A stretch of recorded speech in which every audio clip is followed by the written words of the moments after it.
You can have the fact pattern can be exactly the same, and you can wake up on a Monday in kind of a bad mood and you're unhappy with where you sit and you're wishing you had this or you're envying someone else.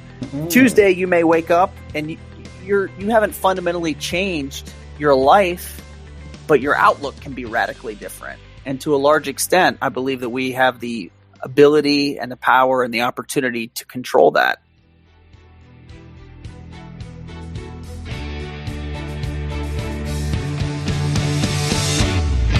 You're listening to the Money and Meaning podcast, where we chronicle the search for meaning over money. I'm your host, Kanae Porter, National Certified Counselor and the world's #1 financial hypnotherapist. This podcast is the mission-driven CEO's guide to wealth without burnout, guilt, or greed. So, let's get into today's show. Hey, Prospros. You know, we talk a lot about team and presidential lifestyle on this podcast just all the time. And this episode, I'm going to talk a little bit about team. But what I really want you to grasp from this replay is not just asking yourself the question, are you a team player? But asking yourself, what role does the CEO have on the team? And when does the CEO need to hire wise counsel? Now, the guest on this show, his name is Evan Nierman, and he runs a public relations firm where he helps his clients kind of get out of trouble. And when I say get out of trouble, it doesn't necessarily mean they've done something ominous. It could be an employee that talked negatively about them. It could be maybe one of their customers or clients does something to harm them, or they get associated with someone that they no longer want to be associated with. And even something like maybe a competitor uses them as an example or puts them down and they want to raise themselves back up. Because a lot of times when people are fighting or competing for #1, they can get a little ugly. And public relations, it could be in order, but you can't do it by yourself. You need a team. I mean, you can try and do it by yourself. And that's the beauty of social media, is that nobody can really say anything bad about you without you having a way to respond.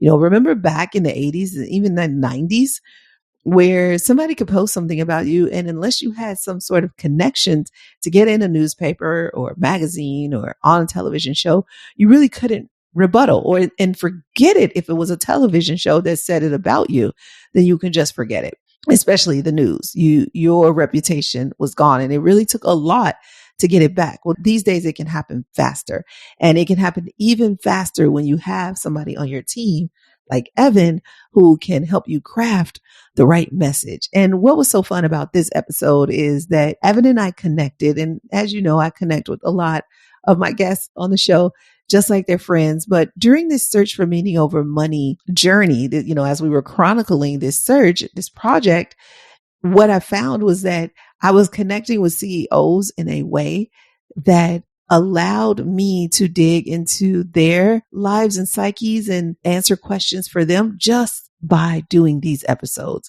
And for some of them, I never talked to them again. Others, we stayed in communication. But just think about it, that you can make a connection with someone. You can have a conversation that really affects their life, especially in the next episode. You're going to hear me talk about how the guests in the next episode really made an impression on me and how it changed my business. But before you listen to that one, because it hasn't even aired yet, you got to listen to this one. And the reason why I say you got to listen to it is because in business, you just never know what's going to come up.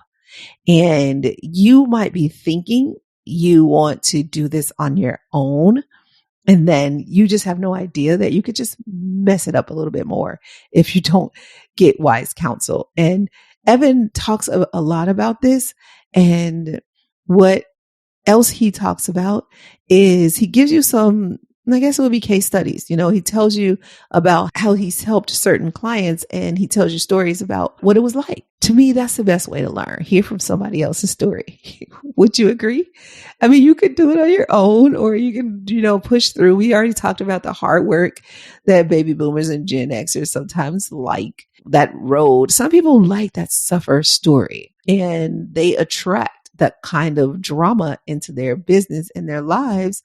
Because how you do anything is how you do everything, they say. Now, that's not exactly true, but I'm telling you, your patterns repeat, which is why we teach what we teach in the Tame Your Brain program.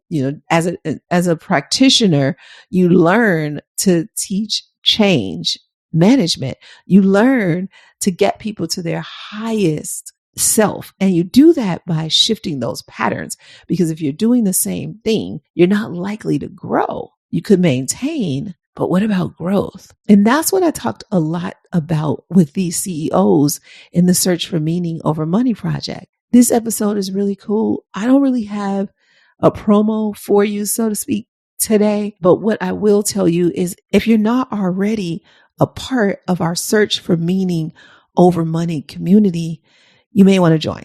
And why? Because we are giving tips, tools, resources, a lot of things. I make videos and post them in there. I share other people's videos too, not just mine, because I didn't learn all of this on my own. Just like I'm telling you, I learned from other people's stories, learned from other people's wisdom, just watching. I watch, even if I didn't necessarily meet them. There's so many virtual mentors that I have. I share their stuff in our community. So it's not just my voice you're going to hear, but the joy is that you get to hear your own voice and the voice of other CEOs that are part of the mission, that are part of the community. So a link will be in the show notes for you to join the Search for Meaning Over Money community. And when you get in there, make sure you let me know who you are and I'll be sure to greet you. All right. Well, until later, we have another episode after this. Well, actually 2 episodes after this before we go on our hiatus. So enjoy this episode and I will see you in the Search for Meaning Over Money community. Until then, have a prosperous day, my Prospros.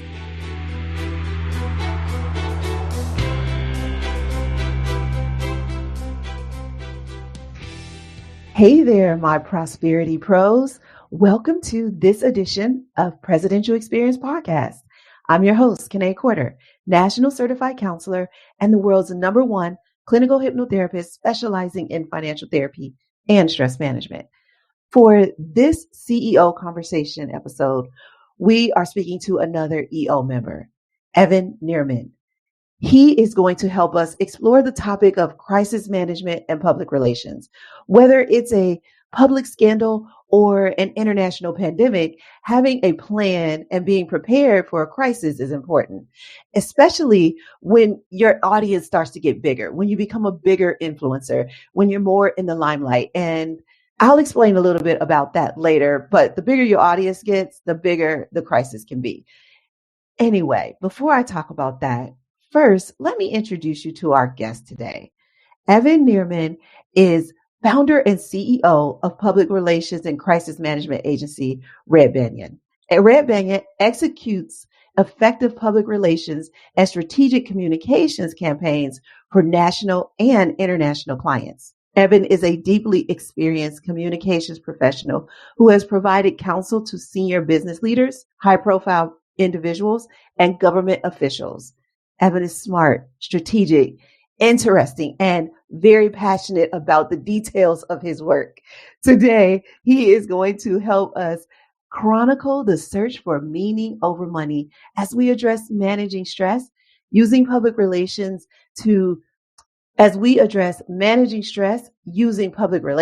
and crisis management. So guys, please join me in welcoming our guest today. It's going to be a lot of fun to hang out with Evan Nierman. Hey, Evan. Hey, how you doing? It's a pleasure to be with you. It's a pleasure to be with you too. I feel like we're like old friends now. Like you just know all the deep and dirty secrets of presidential lifestyle. Well, keep in mind, as part of my job, people tell me their most sensitive secrets and they trust me to keep them to myself or to or to tell them in the right way. So don't worry. Just like I tell my clients, all your secrets are safe with me. Yay! Thank Unless you. you're recording this and, putting it out on a podcast or something. Dang it. So I'm so happy to hang out with you. And you probably know we asked every guest one question to start off with to kick the conversation off. And that is, what is your idea of prosperity? Such a good question. And I have an easy answer. It's pretty simple. For me, prosperity is health and happiness. If I'm healthy and I'm feeling happy about my life and I'm bringing joy to other people's lives, I've got everything. I'm the most prosperous person that walked the earth. And I got to tell you, I know lots of people who may have more financial resources than I do, but I feel like I'm one of the most prosperous people that I've ever met. And for that, I'm deeply, deeply thankful. I like that. And what you just ended with too, that gratitude kind of adds to that happiness and adds to that idea of prosperity when you're thankful for the life you have. Would you agree? Absolutely. And I agree with people who say, happiness is a choice.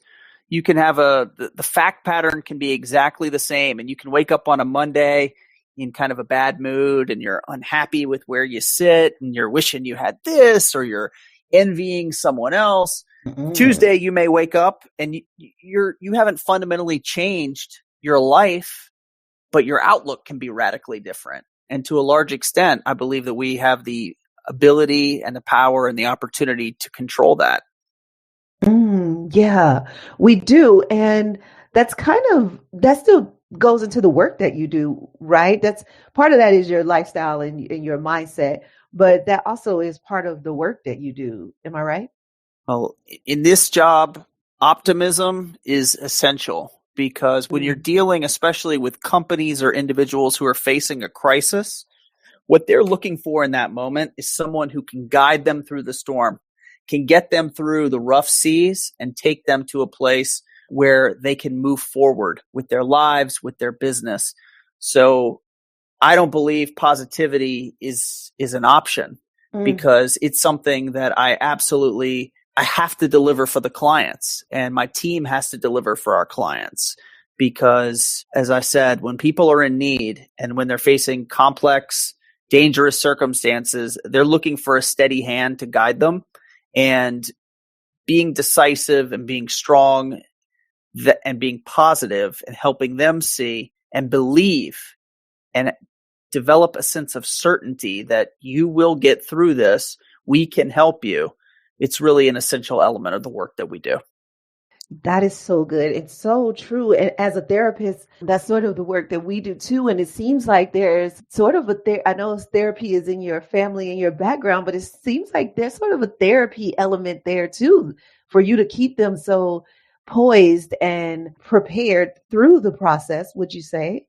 Absolutely. I mean, there's actually not a week that goes by where I don't jokingly talk about my role as a therapist to the clients with my team members. And it's not just me who serves that role for them. Not that this consulting that we do on communications is any replacement for the kind of work that you do. I would argue it's actually great for people to get counsel in a variety of different areas. And I think every single person who walks the earth can benefit from working with a therapist. But as you pointed out, a lot of the times the role that I'm playing or that my colleagues are playing when we're guiding clients is we're advising them on the realm of communication and public relations and crisis management. And at the same time, there is very much a drawing on the same kinds of skills that are so essential for a good therapist. You got to be a great listener and you've got to have really high EQ and know as you're talking to someone, paying attention to the subtleties in their speech, or if you're doing it as in a video chat or in person, looking at their body language and reading between the lines and really understanding what's making them uncomfortable, what do they feel more excited about, and being able to be, as I mentioned before, that calming force for them and literally talking them down sometimes when they're spiraling themselves up, and helping them understand you need to come back to a place where of positivity. We are going to get through this together. I'm here for you. I'm going to help you. I'm going to help you tell your story and press the truth. Mm. So luckily we're not on video, because then you'd see that my legs are crossed, my arms are crossed. I'm sitting back in my chair and you probably would be judging me, but I'm totally enjoying and thoroughly into what you are saying. And it doesn't mean I'm not interested. But when you talk about body language, it's like the way that I am sitting right now is not indicative of how I feel. So what I hear you saying is the person might not even be conscious of what they're doing, but you're conscious of what they're doing and the messages they're sending out. Even if it's not what they want to send out, you need to call them on it and help them become aware of what message they're sending out when they're not even trying it. I agree with that. And I suspect if you were sitting here with me, you I wouldn't wouldn't be probably doing that. have that same posture. You'd Yeah. be adopting more of the posture that I have right now. Yeah. I'm actually spread out. My legs are there's a lot of space between them. I'm leaning forward. I'm Mm. actively engaged and I'm leaning towards you, even though it's just an image of you on the computer screen. So Mm. I'm into this conversation and I'm excited about what we're doing. And I'm even Yeah. gesturing with my hands and my eyebrows are moving around and I'm pointing for emphasis, even though you can't see it. But a lot of Mm. times your voice, though, does reflect what your body's doing as well. It really does. And it goes back to that happiness that you talked about, because that comes through. If you are, if you're down, sometimes just changing your positions or your state, your physical state can change your mental state.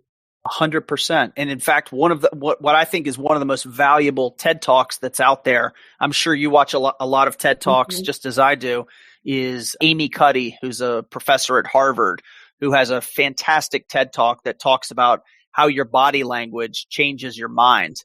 And she actually draws upon scientific studies that show simply changing your body posture changes the chemical makeup in your body and gives you more energy, more positivity. It's a must listen or must view for everyone out there. And I actually encourage my team members to do what I do is before I go into a situation where I'm presenting or I'm going into an important meeting, I will actually change my body posture for a couple of minutes in anticipation of the meeting so that it changes me mentally as well. Mm. It's a great Yeah, life hack. it is. It is. And I have one too, like right before I speak. So, of course, they're going to introduce me. But I don't even listen to that introduction.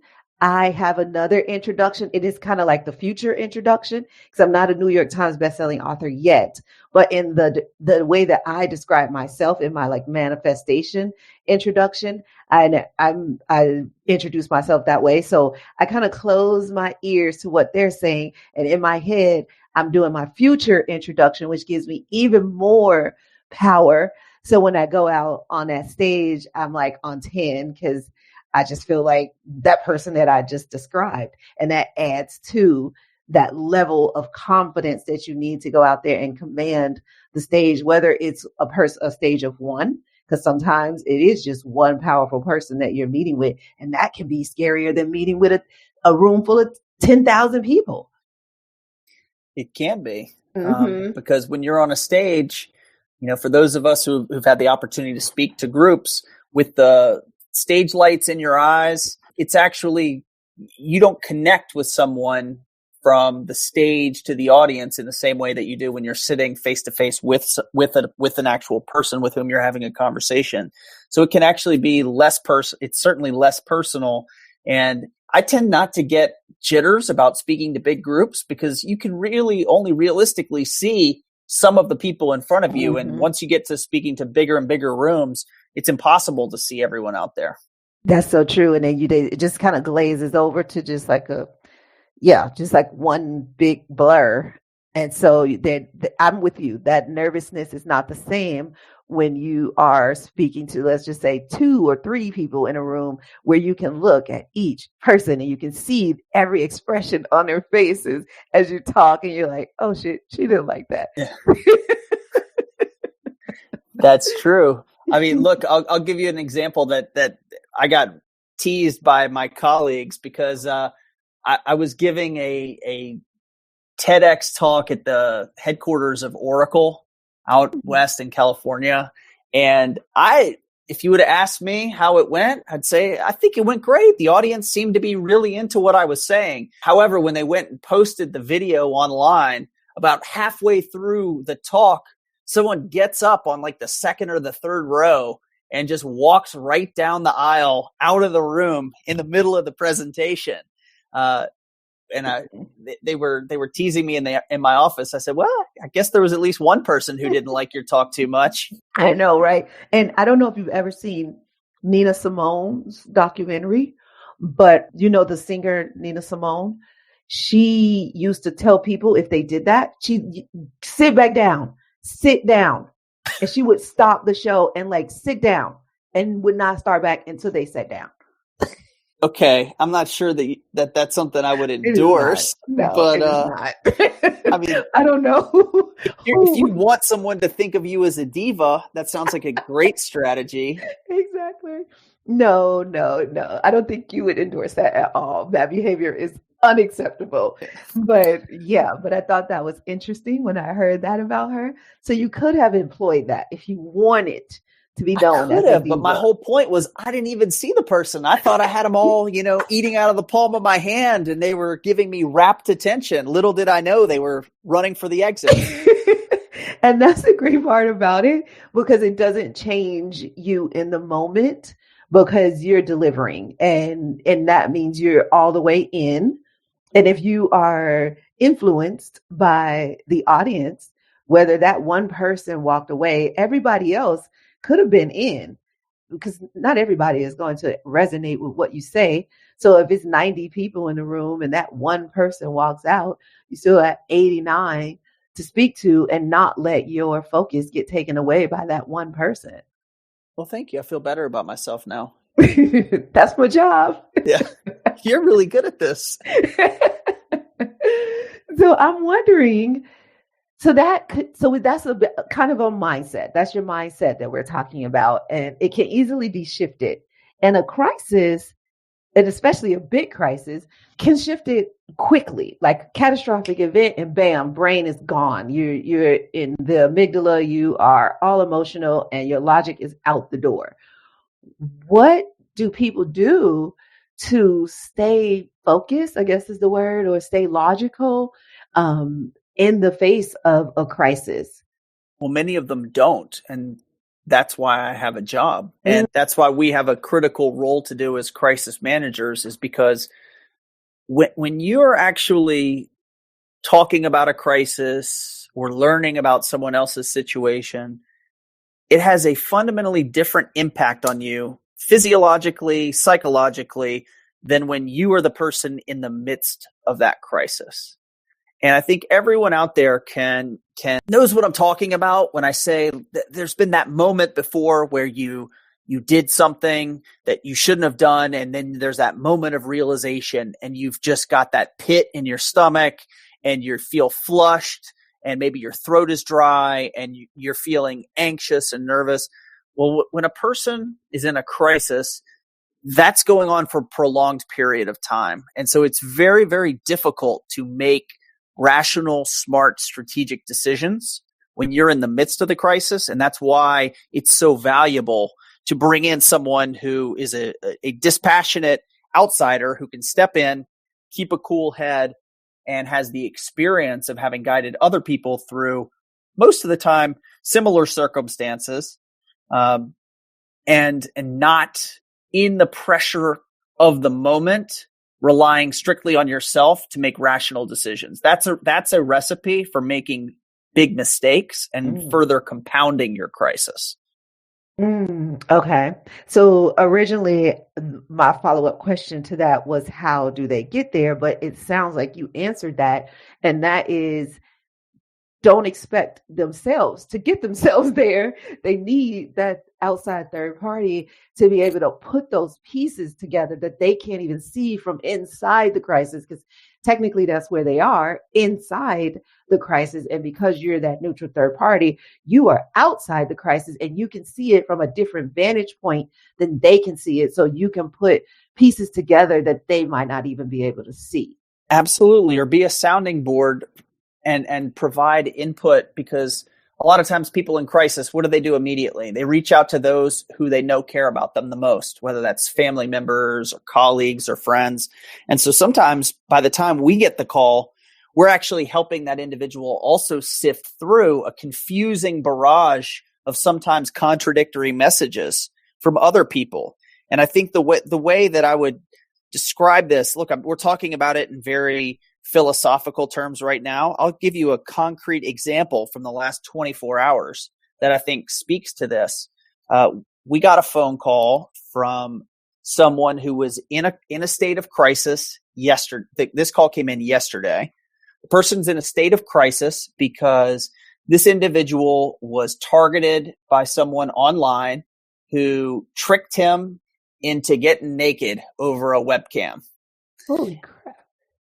5 minutes after that call ended, and the guy's thinking to himself, wow, I just had a great webcam experience with a very attractive woman who found me on this dating app. I'm pretty impressed with myself. He actually got an email in his inbox that said, check out this video. If you don't want me posting it on the internet and sending it to all of your friends and family and your work colleagues and everyone in your network, you need to pay me immediately by wiring money to this bank account. So it was a straight up extortion. And this person called me because he was actually getting these emails in real time while I was talking to him. I could hear the computer refreshing with new messages from this person. And in that moment, the most important thing I did was calm the individual down and prevent him from making big mistakes. Mm-hmm. He talked to a couple people who said, oh, you need to jump ahead of this immediately. You should get your story out there. You should send something right away to all of your business contacts and everyone in your network and tell them what happened. And he was prepared to do that. And I didn't believe that was the right approach. So, I told him what I thought he should do. And I think probably most importantly, this gets back to that therapist role. What I said to this person was, look, what I can tell you is you're going to be okay. Right now in the moment, it feels like you're not, but you will be. We'll get through this. We will manage it. We will mitigate the negative impact and life will go on. Our team can help you. We're going to fight for you. We're going to help you. We're going to guide you, but take a deep breath. It is going to be okay. We got you. And I think just those words spoken to someone who really needs to hear them can be very powerful. That is so true. That is so true. Those words alone, one, just like making sure that the person knows they're not alone. That's a big part of what you said. And then the second part is that this too shall pass kind of thing. Like, okay, this is big, but know that this does have an ending. You know what? It may not be a happy ending necessarily. It might not be a Disney ending, but it is going to end. And we're going to do our absolute best, which means that it's not going to just be, well, we'll see what happens. Let it happen. No, there's some control taken. We're going to take control the controllables. And so there's so many parts in what you said was so simple, but it was layers of like protection in that sentence. Yeah. And that's the therapy part of it. Like you said, that's the therapy part of it, because when you think you're alone, it is nothing, no feeling quite like feeling like you're alone in something. It is devastating to go through a crisis, but to go through a crisis alone is even more devastating. Absolutely. And that's why we want them to know, we got your back. We're going to help you. We're going to guide you through this. And like you said, this too shall pass. And it always does. So I know that your job is helping others manage their stress and their crisis. But what happens when you are under pressure? And I know I can already tell by talking to you and some of our pre-interview that you handle stress pretty well, but your job is pretty stressful. And the people around you, a lot of times when they come to you, they're stressed. Now I get you do public relations outside of crisis, but a lot of times you're dealing with crisis, right? Correct. So how do you manage that yourself? Well, the higher the stakes and the bigger the crisis and the more pressure, the more I actually go into a cool zone. And so I find that I'm not sure if it's just my genetic makeup or my personality, or if it's just what's really required in order to get the job done. It's probably a combination of all of that. Mm-hmm. But during a time of crisis, where especially when things are getting really hot and people are stressed and they're screaming or they're losing control, it's in those moments that I actually go ice cold. And I find myself very focused on the task at hand, what needs to happen. And I find myself not getting worked up at all. Now, that being said, when you take me out of those situations, I'm a very impatient person. And it's really one of the areas that's my biggest flaws. I'm very impatient. I know this. I've continued to be a work in progress. But for me, how I manage stress in my day-to-day life, when I'm not dealing with one of these crisis situations, it comes down to physicality. For me, there's an absolute connection, again, between the mind and the body. And for me, I cannot manage stress, and I cannot be a sane person without vigorous exercise at least 6 days a week. That's rigorous. Yeah. Because I mean, some people are working out 2-3 times a week, but that 6 days a week is dedication. 6 or 7 is, Wow. I mean, I don't, even on a day that's more of a rest day, it'll be an active rest day, meaning I'll still ride bikes with my kids. I'll still get on the one wheel. I'll go for a run. I'll go for a light jog. I'll go for a walk. I'm still active on that rest day. Mm-hmm. But for me, exercise has been a core part of my life. And I believe a key element in what's given me both the physical and the mental stamina to operate at a level that's higher than maybe the average person. I'm not saying I'm some sort of superhuman specimen or Too late. but there's this famous video of Will Smith talking online about what makes him special. And he basically tells this person in the interview, there may be other people who are smarter than me, who are more learned than me, who are better looking than I am, but I won't be outworked. Yeah, I have seen that. And, I feel similarly, but part of the way that you develop that is just through routine and making exercise a part of your life day in, day out for years. And then it becomes something that you don't even have to consciously think of. You just know it's going to happen. And for me, that is the essential outlet for how I relieve stress. Yeah. And some of what I hear you saying is know thyself. Like that is something you know about yourself. That is something you've learned about yourself. And it's who you are. So there's some things that are behavior, and this is my philosophy. And then there's some things that are who you are. And that looks like behavior. Somebody could see that as behavior, but really it's who you are, and who you are comes out in your behavior. And that's how you get to your best and highest good. That's interesting. Well, I guess I would agree and disagree. I agree that who I am is someone who's got a lot of discipline and drive, but I'm not an athlete. I'm not athletically gifted at all.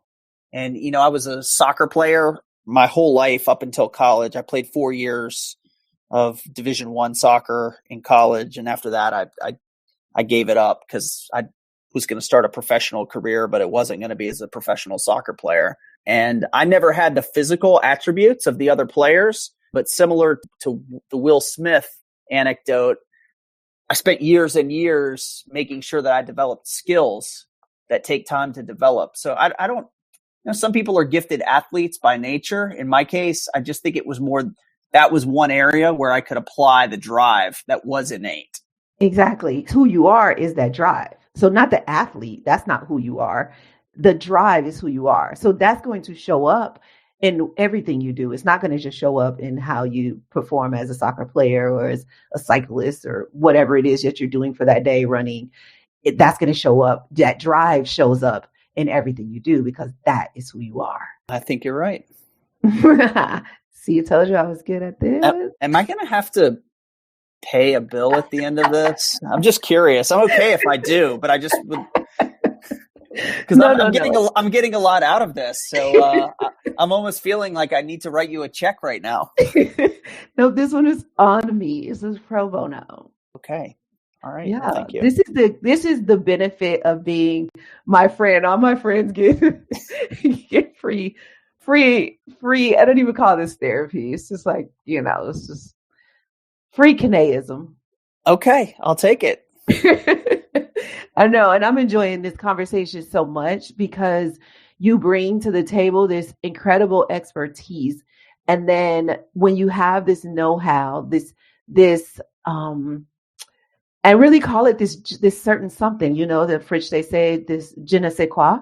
And so you have this certain something, and all of us do, but yours, and you found something that you can use this je ne sais quoi in your daily work. That is so meaningful, but not everybody gets to experience that. What is that feeling like? It's an amazing feeling, and it's something that it took me years to figure out exactly what path I needed to be on. And, entrepreneurship is something that for me is a perfect fit with my personality. And I stumbled into it, and it was not something that I set out to do. And it was something that I didn't even start the business until I'd already worked 8 years at my first job, 2 years at the next, 2 years at the next. So I'd already put in 12 years. But during those 12 years, I was gaining the life experience and the professional experience and honing the skills that made it possible for me to launch the firm like I did, and then to be able to grow the firm. So, I was reflecting. I know one of the things that you always ask your guests is, what's the piece of business advice that you wish you'd had, or the most valuable? And for me, it's not a single piece of advice as much as to just know that you can find your path and you can pursue an entrepreneurial experience. And when I tell you, it had never crossed my mind growing up. I had always sort of been taught, you go to school, you go to the best school you can, you get the best grades you can, then you get the best job you can, and then you work your way up that corporate ladder. And that was fine. And I was quite good at that. And I did enjoy it. And I had some amazing experiences along the way. But if I had to go back and talk to my younger self, I would have let me know, if you believe in yourself and you've got unique abilities, which all of us do, there is a way to chart your own course and to take your own path. And so I'm trying to do a good job. I've got 2 kids. My son is 13. My daughter's turning 11 soon.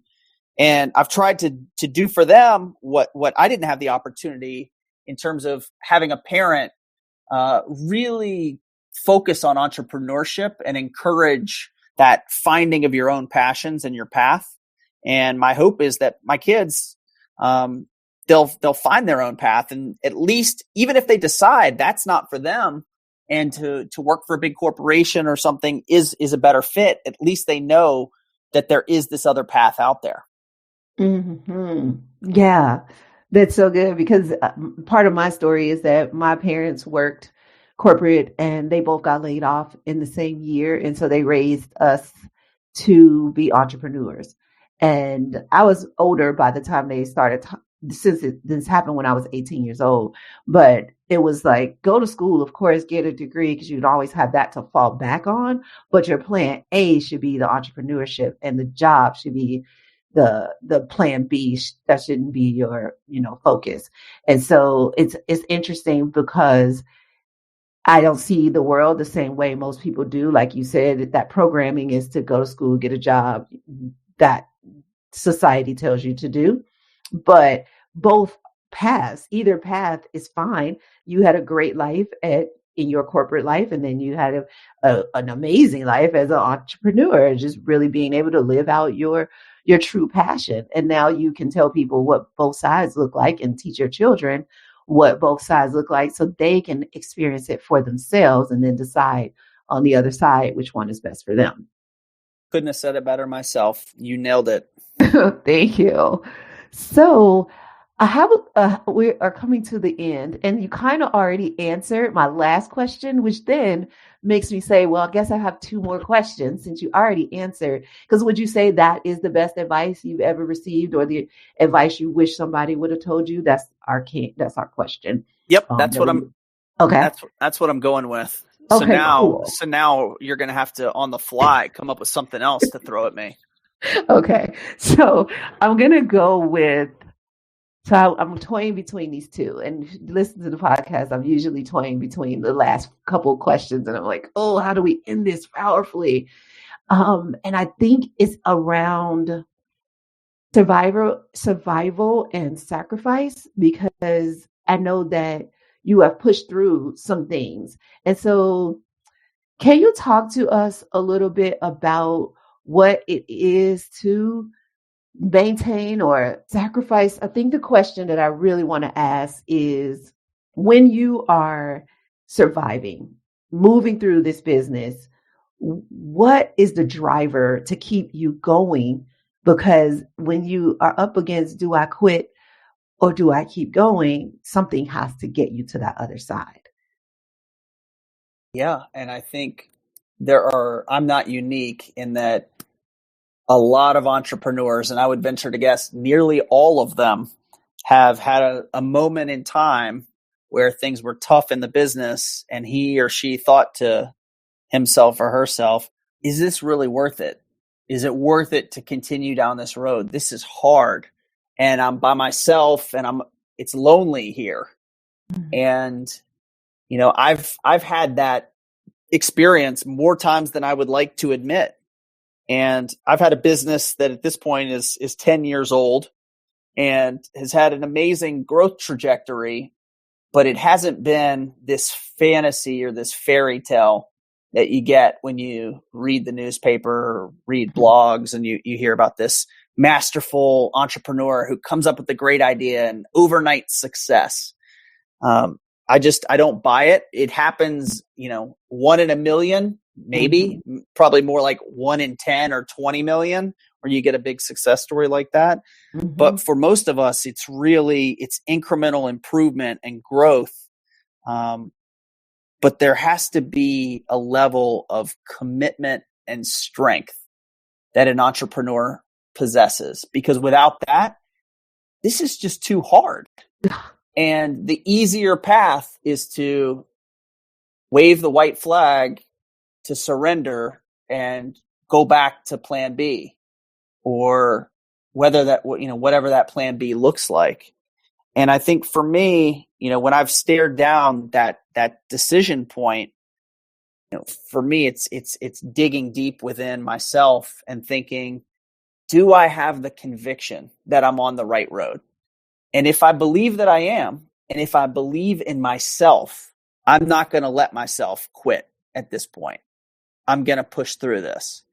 And again, it's all mentality. I really believe that, the power of the mind. And it sounds cliche, but I know it to be true because I've experienced it myself. Mm-hmm. And there have been moments where the business was on the line. Look, this past couple of months has been a very, very trying time in the midst of this global pandemic. Mm-hmm. We went through a period just a few weeks ago where none of our clients, I wouldn't say none of them, but most of our clients were suffering terrible financial losses and simply weren't paying their bills, not because they didn't want to pay them, but because they couldn't pay them. Mm. And there are always going to be challenges, and there are going to always be these gut check moments. But if your belief in yourself is strong and you have the mental fortitude to weather a storm and to look for the clear day that's just over the horizon, you'll find a way to get through every time. And that for me, and honestly, it's like building a muscle. The first couple times you do it as an entrepreneur, it's the hardest, and it can bring on the most anxiety or the most depression or just the hardest physical and psychological toll.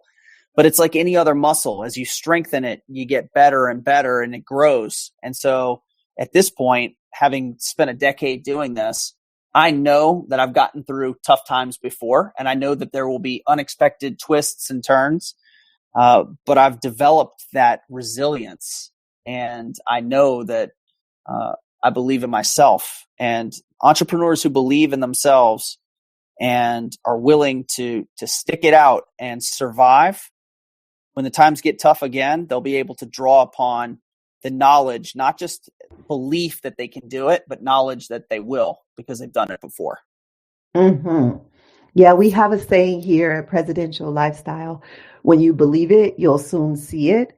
And that's what I hear you saying. It's like you have that belief, you have that commitment, the strength, and sometimes you don't necessarily see the light at the end of the tunnel, but you believe that there will be a light at the end of the tunnel, and you're just too far away to see it now. And if you just keep going, it will come to light.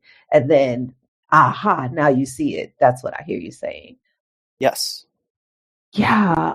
So my last question for you is around, because you kind of alluded to it in this answer, and that was around sacrifice. And I know that you and I have something in common based on our pre-interview. We put as a therapist, and when I was a financial advisor, the fiduciary duty and putting the client first was important. As a therapist, putting the client first is important. And my team, putting the team first is important. And so many times I've had to do that. And so I know that you and I have that in common. So when you have that kind of mentality, what do you sacrifice? What have you sacrificed along the way? And you might not see it as a sacrifice because it's so natural to you. But if you can dig to say what you sacrificed as you put clients first, as you put your team first, and then probably even your family before you, what do you say you have sacrificed over the years? I've definitely sacrificed a lot of time that a lot of my contemporaries were out having a good time.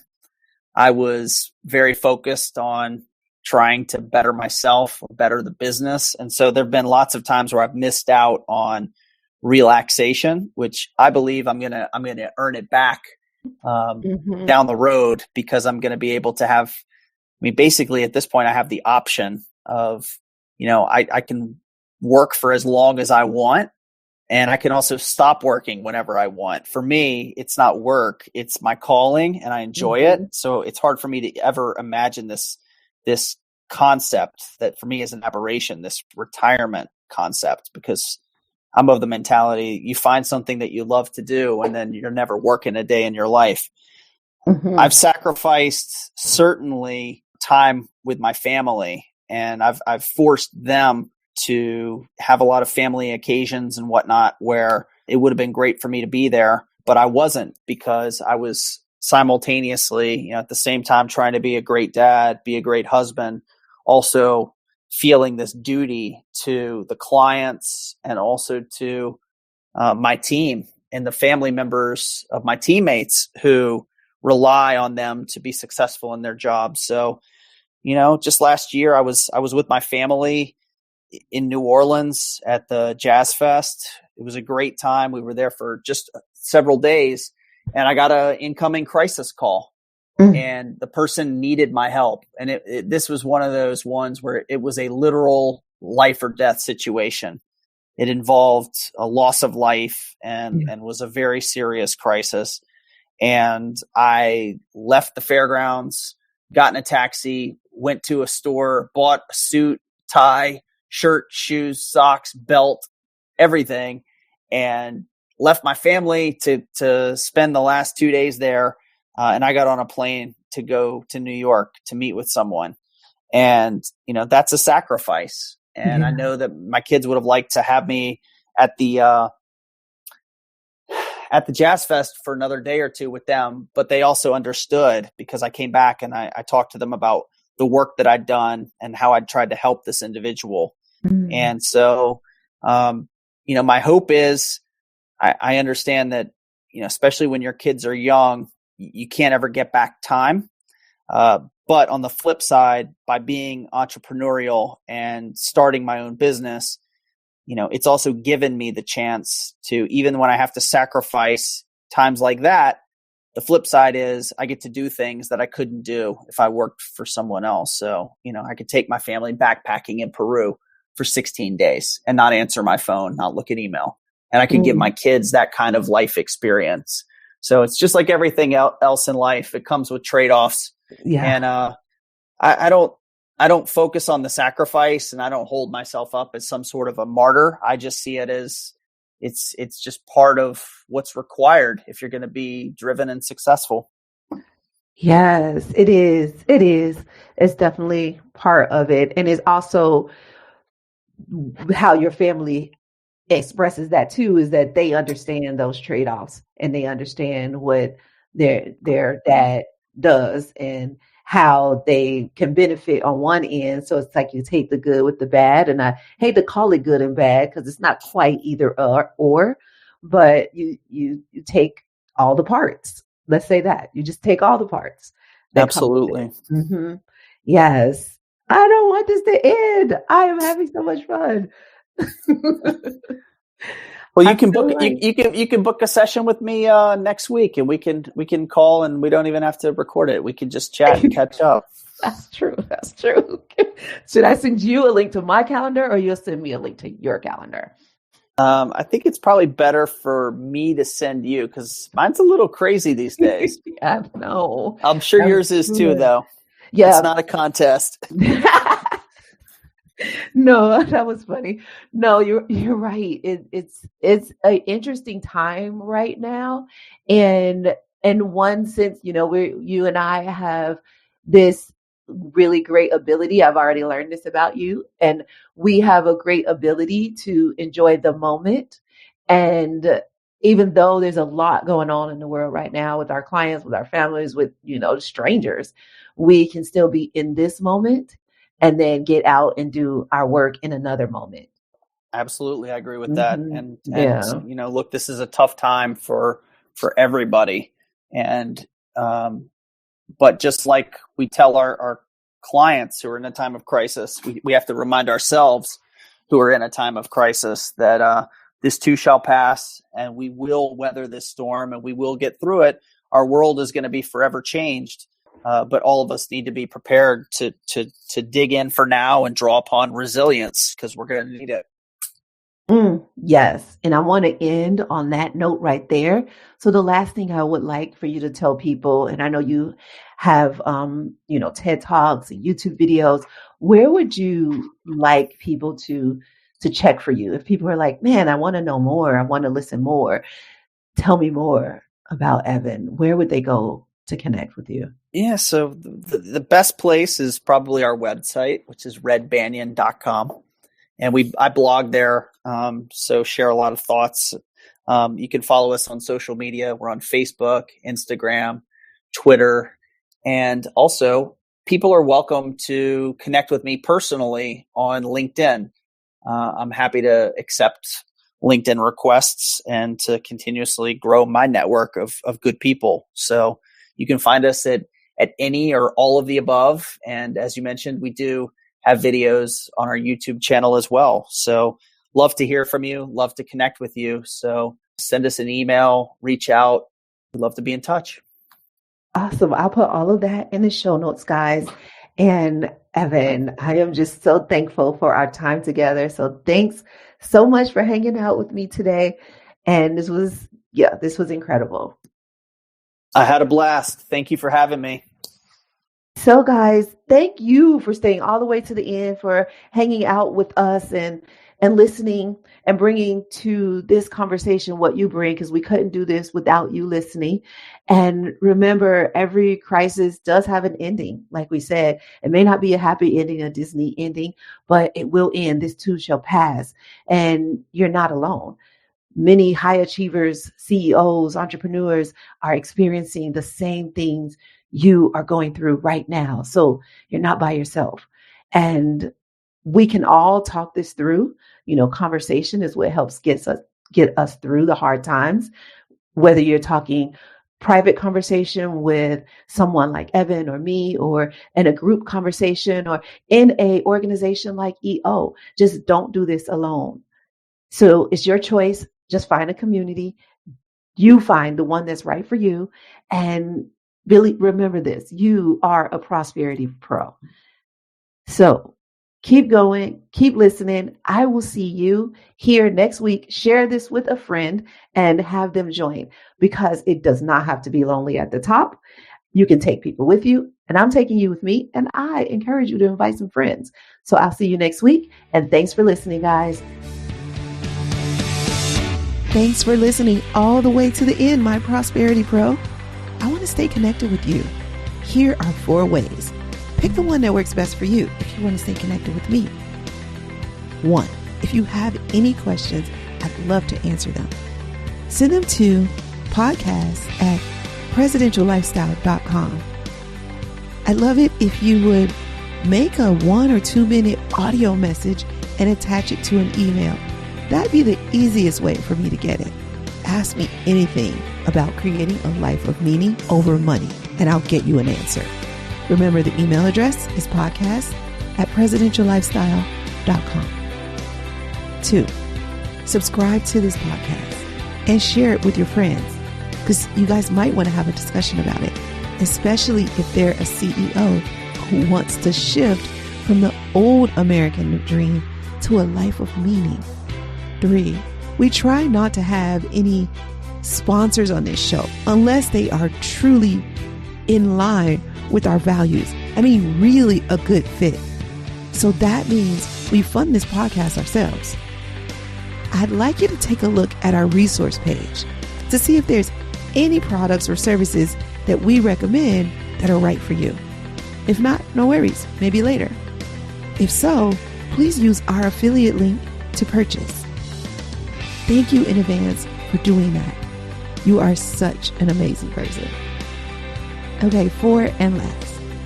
If you want to know what's happening over here at Presidential Lifestyle and you want us to email you the update, then go to presidentiallifestyle.com/blog/now. And you'll see the current updated blog for the week, but you'll also see a link to subscribe to that blog. We can email it to you if you like. That's presidentiallifestyle.com/blog/now. Don't worry, you don't have to remember that link or any links. They're all in the show notes. Oh, and I forgot to say, if you're enjoying this podcast, go ahead and leave us a review and tell us how much you're enjoying it. And now for the legalese. This podcast is not to replace professional counsel. The best advice is from a professional who knows you and your specific situation. The topics discussed in this podcast are general in nature and for informational or entertainment purposes only. We encourage you to meet with a professional that you can discuss your specific situation with. Whether you choose us or someone else, one-on-one counsel is important, whether it's a financial, therapeutic, legal, or other decision. So that's all for now. I'll see you next episode. And remember, you can have wealth in all of its forms. Believe it, and you'll soon see it.